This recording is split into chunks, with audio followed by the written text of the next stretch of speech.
Perlindungan terhadap perempuan dan anak dari berbagai macam tindak kekerasan mutlak terselenggara dengan baik dalam upaya mencapai tujuan pembangunan nasional dan berkelanjutan di Indonesia.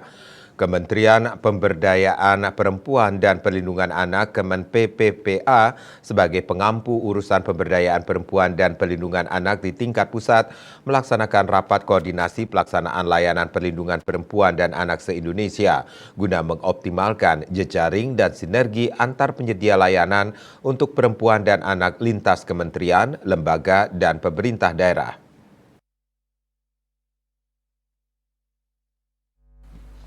Menteri Pemberdayaan Perempuan dan Perlindungan Anak P3A Bintang Puspayoga mengungkapkan, gambaran kondisi kekerasan yang terjadi pada perempuan dan anak saat ini harus menjadi perhatian serius bersama. Berdasarkan hasil survei pengalaman hidup perempuan nasional SPHPN tahun 2021 menunjukkan bahwa 1 dari 4 perempuan usia 15 sampai 64 tahun selama hidupnya pernah mengalami kekerasan fisik dan atau seksual yang dilakukan pasangan dan selain pasangan. Sementara itu, hasil survei nasional pengalaman hidup anak dan remaja SNPHAR tahun 2021 menunjukkan bahwa 4 dari 10 anak perempuan dan 3 dari 10 anak laki-laki berusia 13 sampai 17 tahun pernah mengalami kekerasan dalam bentuk apapun di sepanjang hidupnya. Sistem informasi online perlindungan perempuan dan anak Simfoni PPA pun menunjukkan bahwa terdapat 11.266 kasus kekerasan terhadap perempuan dan 16.106 kasus kekerasan terhadap anak yang terjadi di Indonesia pada 2022. Sebagai kementerian yang memiliki tugas dan fungsi koordinasi dan sinkronisasi pelaksanaan kebijakan di bidang pemberdayaan perempuan dan perlindungan anak, Kemen PPPA memberikan mandat tambahan melalui tugas dan fungsi layanan oleh Presiden Joko Widodo sebagaimana diatur dalam Peraturan Presiden Nomor 65 Tahun 2020 tentang Kementerian Pemberdayaan Perempuan dan Perlindungan Anak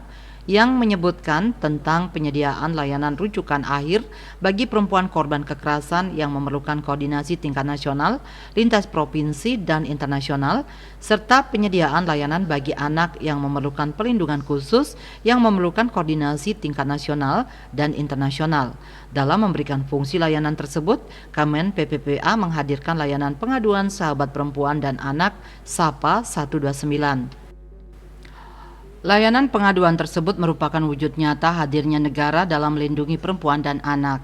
Kehadiran hotline SAPA 129 dan WhatsApp 08111129 bertujuan untuk mempermudah akses bagi korban atau pelapor dalam melakukan pengaduan kasus kekerasan terhadap perempuan dan anak serta pendataan kasusnya. Masyarakat itu kalau ketika bicara kekerasan itu menganggap aib, nah itu kekerasan berulang akan terjadi. Nah ini kasusnya yang sekarang belakangan ini banyak kasus-kasus lama kan yang terungkap hari ini.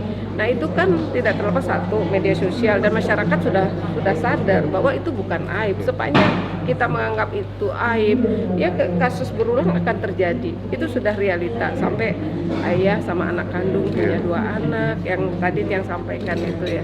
Nah inilah kita sosialisasikan kami di Kemen PPA semua teman-teman ini yang terus kita dorong adalah harus berani bicara. Kalau kita tidak berani bicara ya kita tidak akan mendapatkan keadilan dan efek jerah kepada pelaku. Apalagi sekarang kita sudah punya payung hukum yang lex spesialis ya berkaitan dengan kekerasan dari hulu ke hilir ya sangat komprehensif dalam hal penanganan, pelindungan, pemulihan sampai rehabilitasi dan pemberdayaan itu diatur dalam undang-undang. Biro Hukum dan Humas Kementerian Pemberdayaan Perempuan dan Perlindungan Anak melaporkan.